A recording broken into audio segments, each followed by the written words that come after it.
Chapter 6. The Fork in the Road. Choose you this day whom ye will serve. Josh 24:15. Every day there is a necessity of choice, a fork in the road. Shall I do this or shall I do that? Shall I go or shall I stay? Many people do not know what to do. They rush about letting other people make decisions for them, then regret having taken their advice. There are others who carefully reason things out. They weigh and measure the situation like dealing in groceries and are surprised when they fail to obtain their goal. There are still other people who follow the magic path of intuition and find themselves in their promised land in the twinkling of an eye. Intuition is a spiritual faculty high above the reasoning mind, but on the path is all that you desire or require. In my book, The Game of Life and How to Play It, I give many examples of success attained through using this marvelous faculty. I say also that prayer is telephoning to God and intuition is God telephoning to you correspondence course. So choose ye this day to follow the magic path of intuition. In my question and answer classes, I tell you how to cultivate intuition. In most people, it is a faculty which has remained dormant. So be say, awake thou that sleepeth.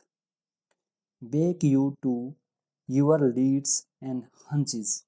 Wake up to the divinity within. Claude Bragdon said, to live intuitively is to live fourth dimensionally. Now it is necessary for you to make a decision.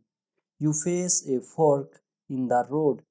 Ask for a definite, unmistakable lead, and you will receive it.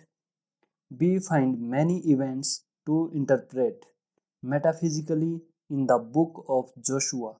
After the death of Moses, the divine command came to Joshua. Now, therefore, arise, go over the Jordan, thou and all thy people, unto the land which I do give to them, every place the sole of your feet shall tread upon. To you I given it. The feet are the symbol of understanding. So it means metaphysically all that we understand stands under us in consciousness, and what is rooted there can never be taken from us. For the Bible goes on to say, there shall not any man be able to stand before thee all the days of thy life. I will not fail thee, nor forsake thee. Only be thou strong and very courageous, that thou mayest observe to do according to all the law which Moses were my servant commanded thee. Turn not from it to the right hand or to the left, that thou mayest prosper whithersoever thou goest. So we find we have success through being strong and very courageous in following spiritual law. We are back again to the fork in the road, the necessity of choice. Choose you this day whom ye shall serve, the intellect or divine guidance. A, a well known man who has become a great power in the financial world said to a friend, I always follow intuition and I am luck incarnate. Inspiration, which is divine guidance, is the most important thing in life. People come to truth meeting for inspiration. I find the right word will start divine activity operating in their affairs. A woman came to me with a complication of affairs. I said to her, let God juggle the situation. It clicked. She took the affirmation, I know, let God juggle this situation. Almost immediately, she rented a house which had been vacant for a long time.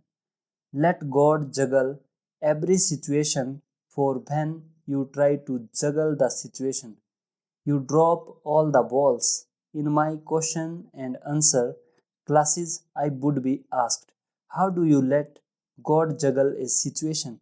And what do you mean when you say I should not juggle it? You juggle with the intellect. The intellect would say, times are hard, no activity in real estate. Don't expect anything until fall of 1958. With spiritual law, there is only the now. Before you call, you are answered for. Time and space are but a dream, and your blessing is there, awaiting for you to release it by faith and the word. Choose you this day whom ye will serve, fear or faith. In every act prompted by fear lies the germ of its own defeat. It takes much strength and courage to trust God. We often trust Him in little things, but when it comes to a big situation, we feel we had better attend to it ourselves. Then comes defeat and failure. The following extract from a letter which I received from a woman in the West shows how conditions can change in the twinkling of an eye.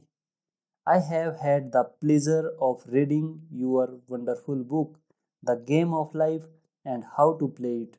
I have four boys, 10, 13, 15, and 17, and thought how wonderful for them to grasp it in their early life and be able to get things which are there by divine right.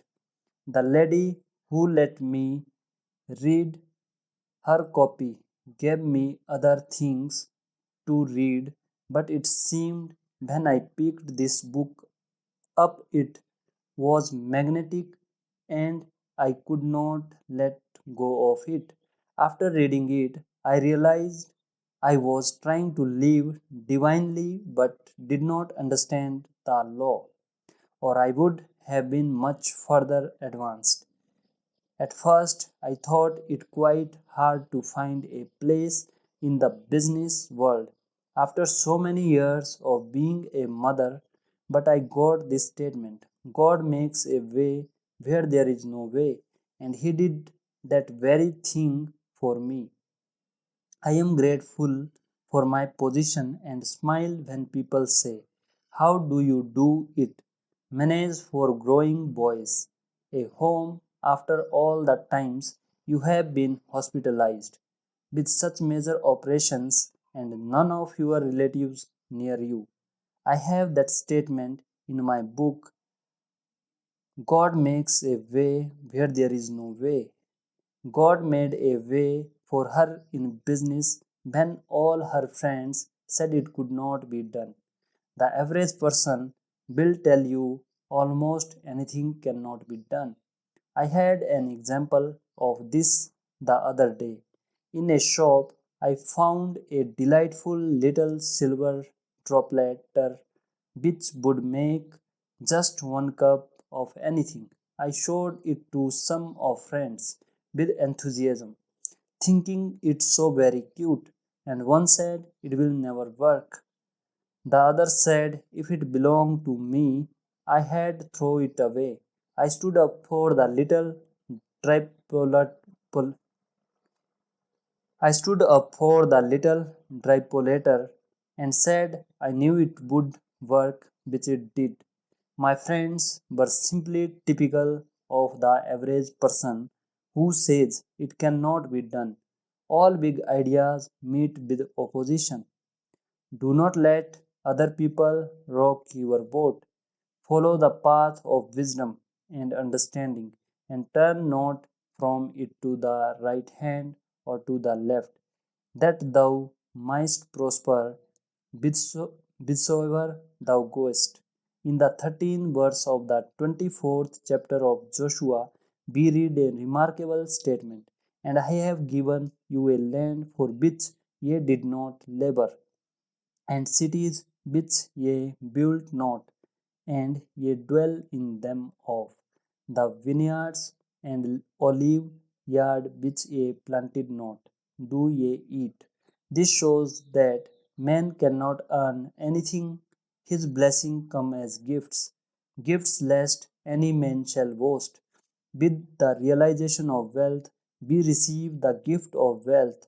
With the realization of success, we receive the gift of success.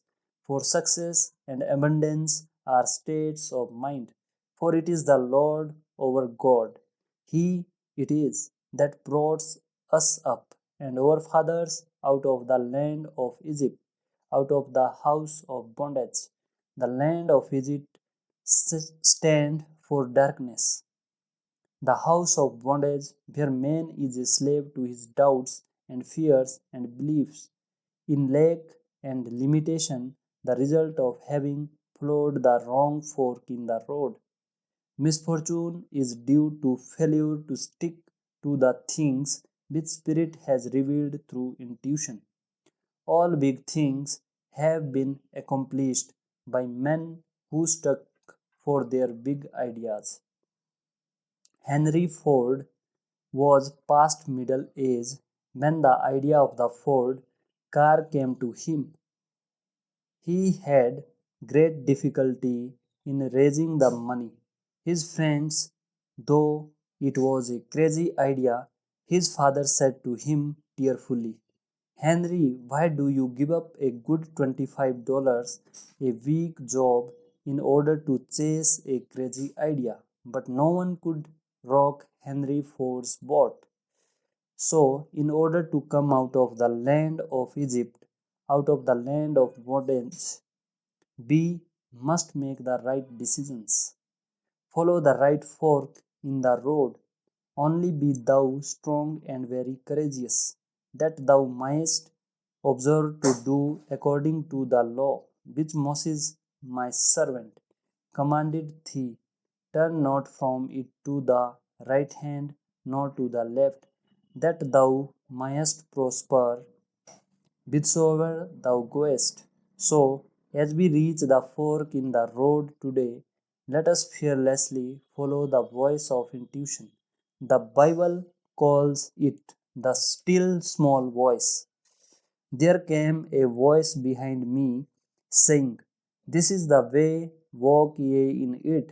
On this path is the good, already prepared for you. You will find the land for which ye did not labor, and cities which ye built not, and ye dwell in them, of the vineyards and olive yards which ye planted not, do ye eat. I am divinely led. I follow the right fork in the road. God makes a way where there is no way.